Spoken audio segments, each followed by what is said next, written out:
Welcome to the Faith and Liberty Talk Show, where faith and liberty meet. Our host is Dave Garrison, Dean at Ohio Christian University, former Fortune 100 company top executive and U.S. congressional candidate from Texas, and licensed attorney. The Faith and Liberty Talk Show is your daily source for interviews with national known experts who are making a difference in the public and civil arena. The Faith and Liberty Talk Show gives Christians the information and strategies that Christians need to make a difference in a nation that needs God. The Faith and Liberty Talk Show only exists because of the support of our listeners. If our show is value to you, we'd appreciate your donation so we can keep the show on your station. Now, let's begin today's show. Thank you for joining us. I have the great pleasure today of welcoming Dinesh D'Souza back to the Faith and Liberty Talk Show. Welcome to our show, Dinesh. Hey, it's good to be on the show. Great. Dinesh D'Souza, listeners, has had a prominent career as a writer, scholar, and public intellectual, and has also become a renowned filmmaker, one of my absolute favorites, with his top-grossing documentaries, 2016 Obama's America, then the movie America, and now just released a new movie entitled Hillary's America. Dinesh was also a former policy analyst at the Reagan White House. He was a John M. Olin Fellow at the American Enterprise Institute, another one of my favorite groups, and a Robert and Karen Rishwain Fellow at the Hoover Institute at Stanford University, and he served, as many of you remember, as president of the King's College in New York City from 2010 to 2012. Dinesh also wrote The Roots of Obama's Rage, which is the one that really jumped out at me initially, which was described as the most influential book of the year, set off a firestorm, which started that movie 2016 Obama's America. And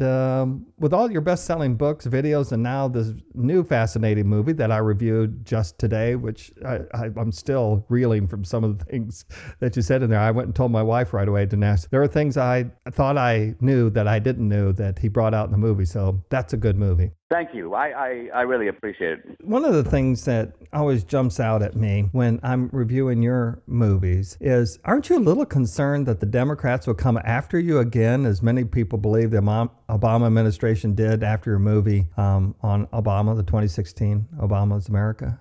Well, I think the last time around I was a little bit careless, and I had a technical violation of the campaign finance laws by donating $20,000 to a college friend of mine who was running for office. I exceeded the campaign finance limit, and so I gave them a convenient excuse to come after me. Now, admittedly, no American has ever been prosecuted for doing what I did, where absent any corruption. But nevertheless, I learned from that experience. I'm being very careful, but it's not slowed me down. And this movie, as you know, is just as hard-hitting, if not more, than my movie on Obama 4 years ago. Well, that's exactly why I asked the question. And I believe it was in one of your books or one of your writings where you talked about the New York Department of Justice or U.S. Attorney's Office, where they would even play a game on charging people with felonies or... Yeah, they would sit around these guys and they would basically try to draw up an indictment against anyone you could possibly imagine, including people like Mother Teresa. And what it really shows is that our federal laws now are like such an accordion-like set of statutes that you can get somebody for almost anything. And the government now has that power. And what they do is they then leverage it against you by saying something like this: hey, the charge we've made against you carries 5 years, but if you plead guilty, we'll give you 6 months. And so even as someone who's innocent has every incentive to plead guilty. Right.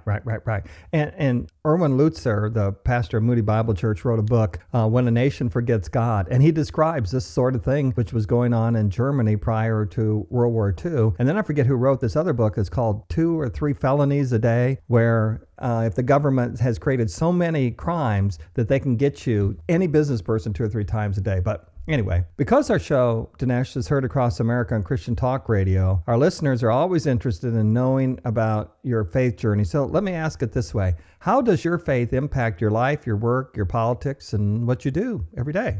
Well, I'm a native of Bombay, India, and while I was raised as a Christian, I was kind of raised in a social Christianity and only rediscovered my faith in adult life. It has every relevance to my work in the sense that I believe that our political debate is sitting on top of a moral debate, and the moral debate is sitting on top of a spiritual debate. So in some senses, I feel like I'm not just fighting political opponents, but I'm fighting a spiritual crisis in this country in which we are called to be salt and light in the world. Amen. Absolutely. Before we get into your fascinating new movie, I'd like to, Hillary's America, do you see your prosecution for campaign finance violations as linked to your movie, the 2016 Obama's America, and what evidence do you have for it? Yes, I do, and my evidence is twofold. The first is that right after my movie 2016 came out 4 years ago, vituperative attacks began to appear on the movie on a website called BarackObama.com. And if you look carefully at those attacks, even though they were unsigned, they had the kind of signature pomposity and incoherence that we have unmistakably come to associate with Barack Obama. And then second, no American has ever been prosecuted for what I did. The government tried very hard to find comparable cases, but in every case where the government went after someone for campaign finance violations, they were guilty of witness tampering, or they were multiple offenders, or they were trying to buy office or bribe a politician. None of this was even involved in my case.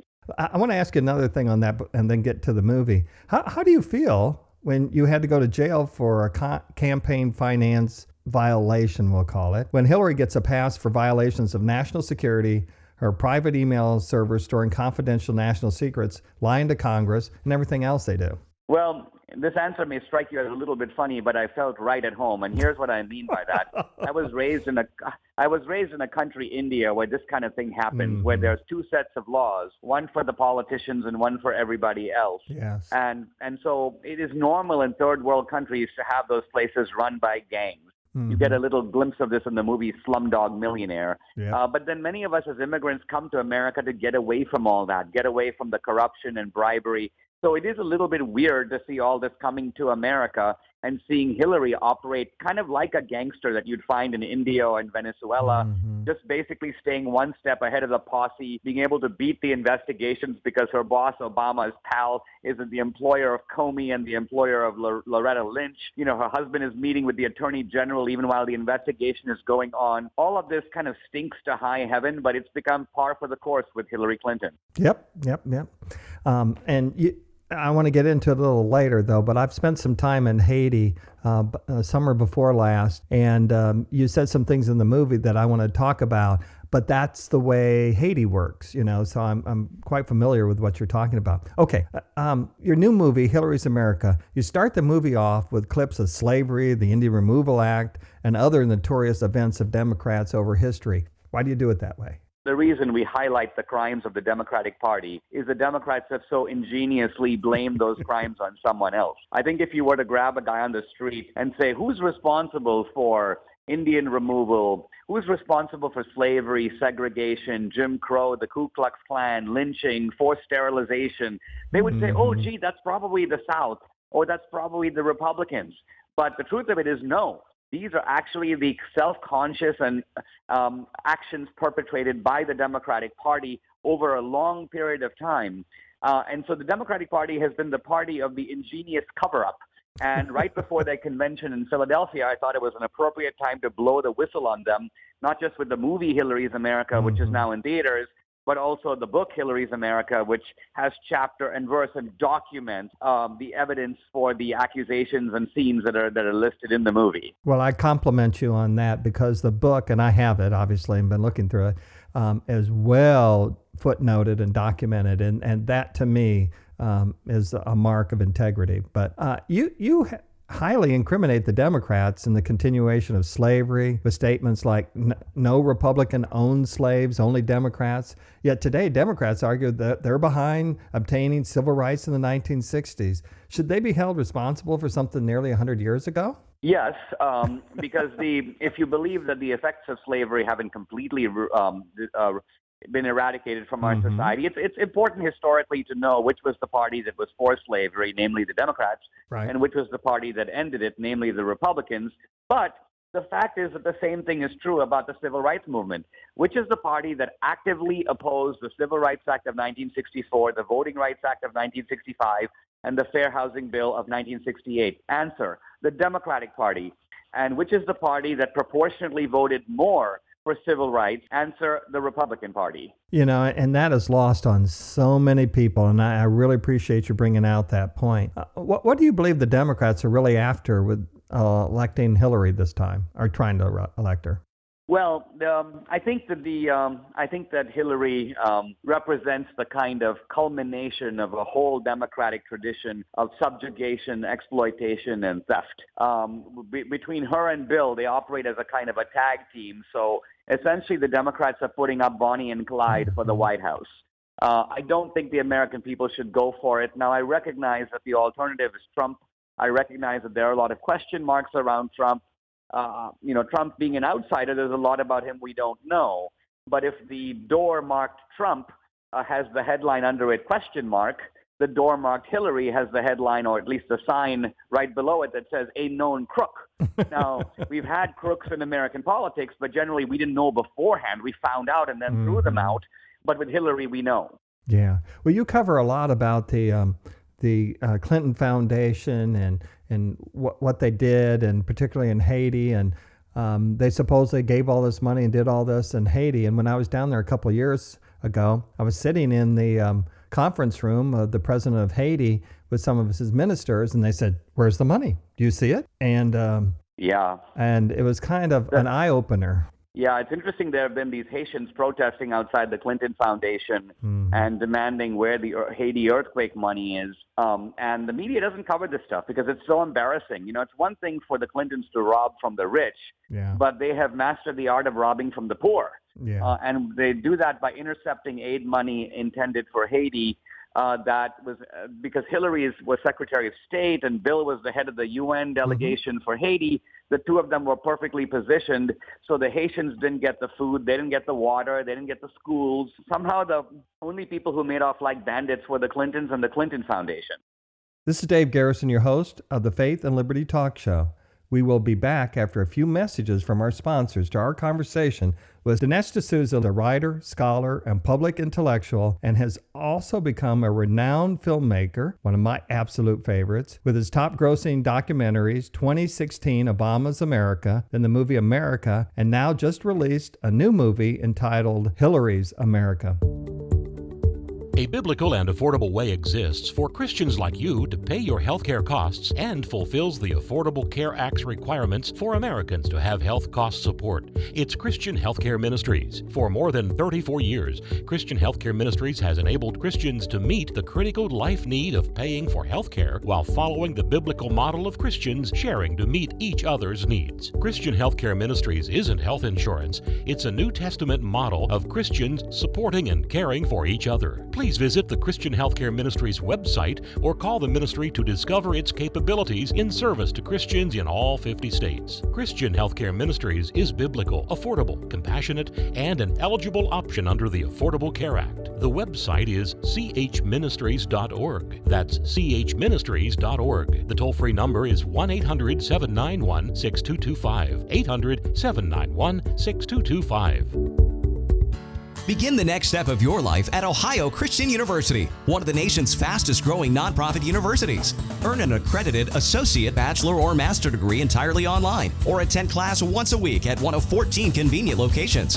Programs range from business and criminal justice to substance abuse counseling, psychology, and more. Now's the time to take your next step. Call today at 855-OCU-GRAD or visit on the web at ocuonline.com for more information.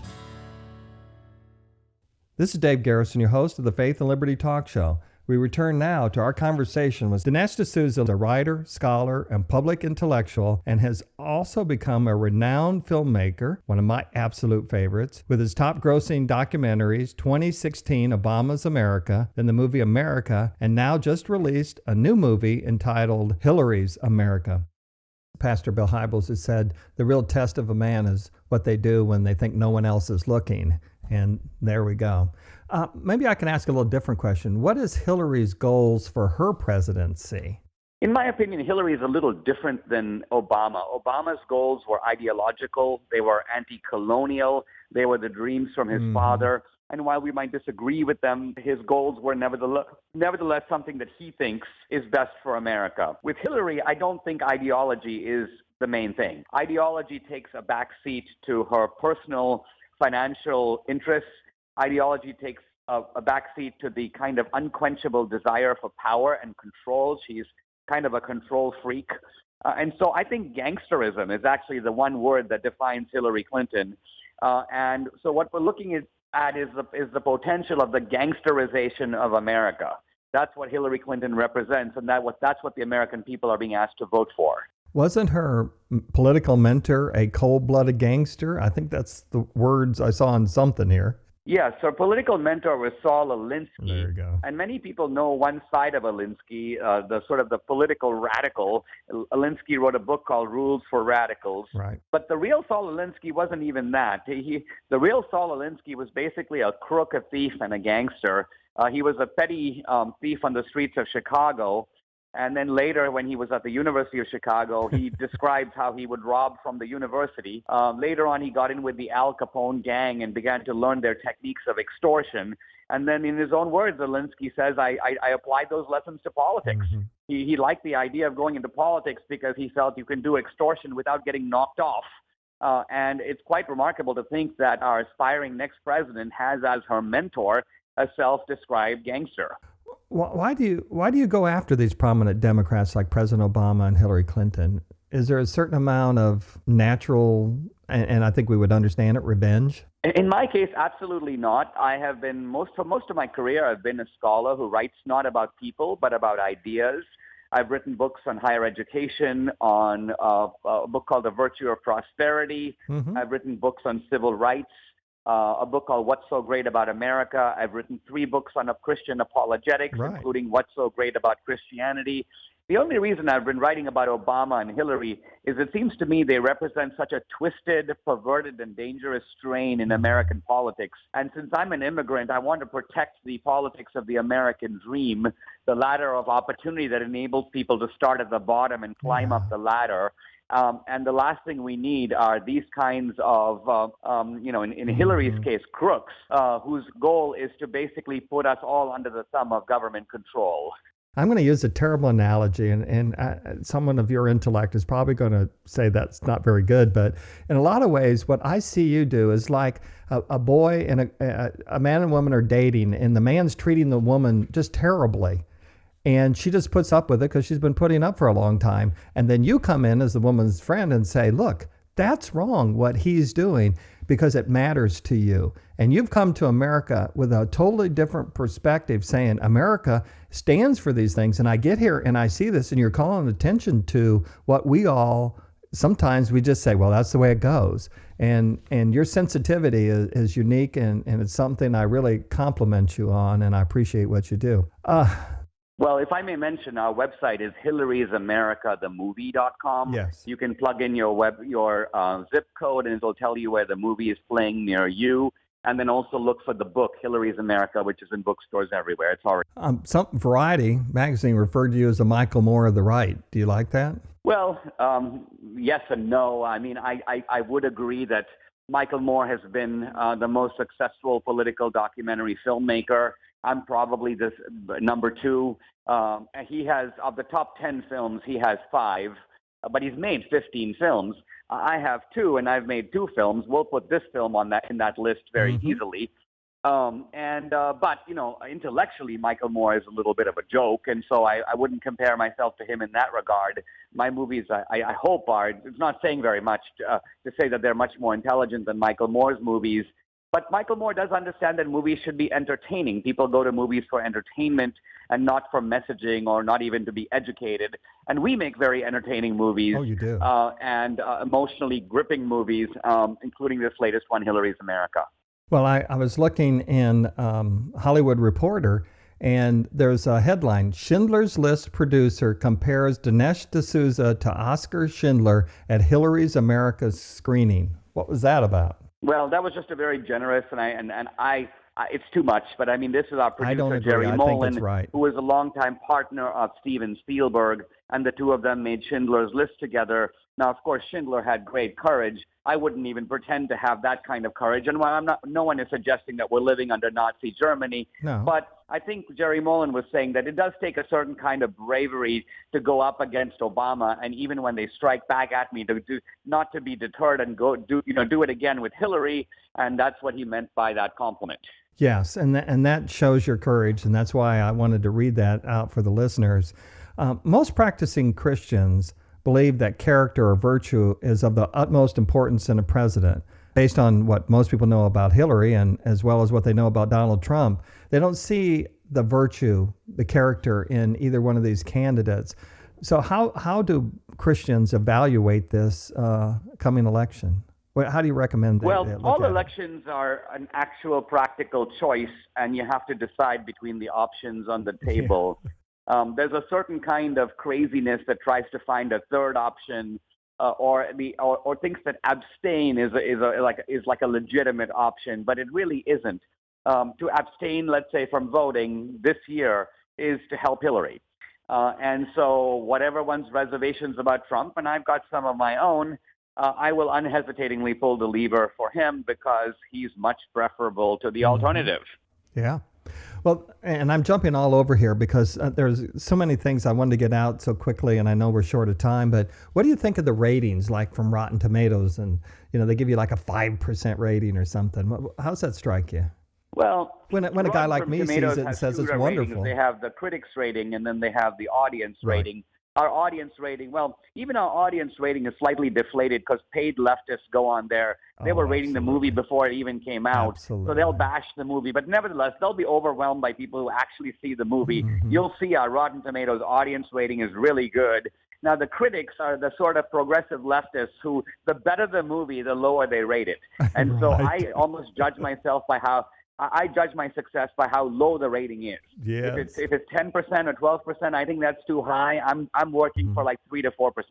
How do you describe this movie, Hillary's America, besides terrifying?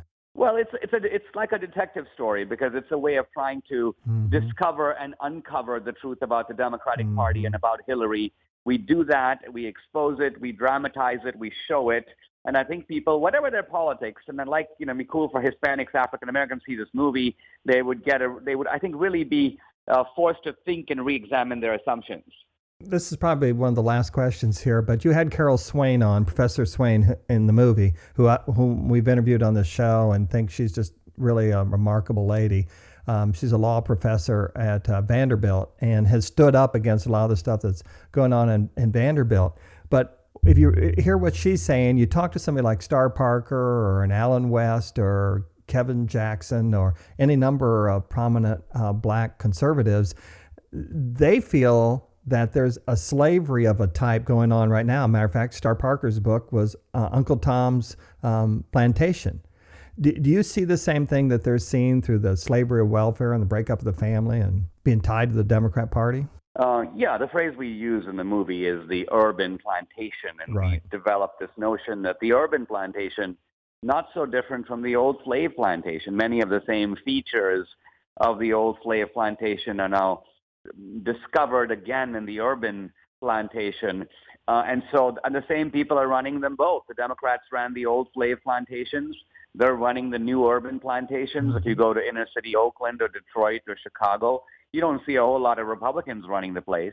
Right. So what are in your urban plantation, what are you saying that they're enslaved to in the movie?